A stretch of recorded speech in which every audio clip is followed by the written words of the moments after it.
নমস্কার বন্ধুরা, আজকে চলে এসেছি পুজো প্রস্তুতি পর্বের আরেকটা নতুন ভিডিও নিয়ে। আজকে তোমাদের দেখাতে চলেছি উত্তর কলকাতার হাতিবাগান অঞ্চলের একটি অন্যতম পুজো হাতিবাগান নবীনপল্লী। এর আগেই তোমাদের হাতিবাগান সার্বজনীন দুর্গোৎসবের খুঁটি পুজো আর পুজো প্রস্তুতি পর্ব অলরেডি দেখিয়ে দিয়েছি।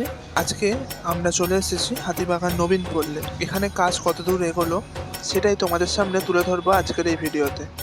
চলো এখান থেকেই তাহলে আজকের ভিডিও শুরু করা যাক।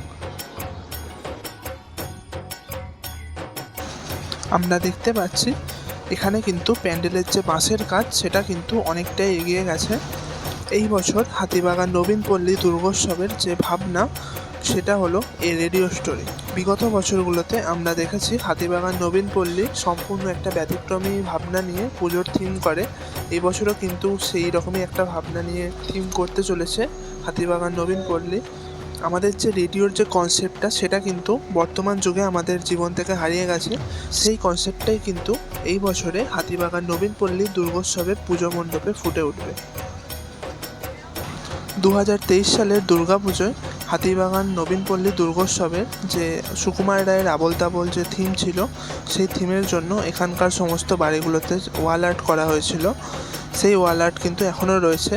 আর এই পাড়াটা কিন্তু আবোল তাবোল পাড়া নামে নর্থ কলকাতাতে খুব ফেমাস। সেই কারণে বছরের প্রায় সমস্ত সময়ে ফটোগ্রাফার আর মডেলদের ভিড় কিন্তু এই জায়গাতে লেগেই থাকে।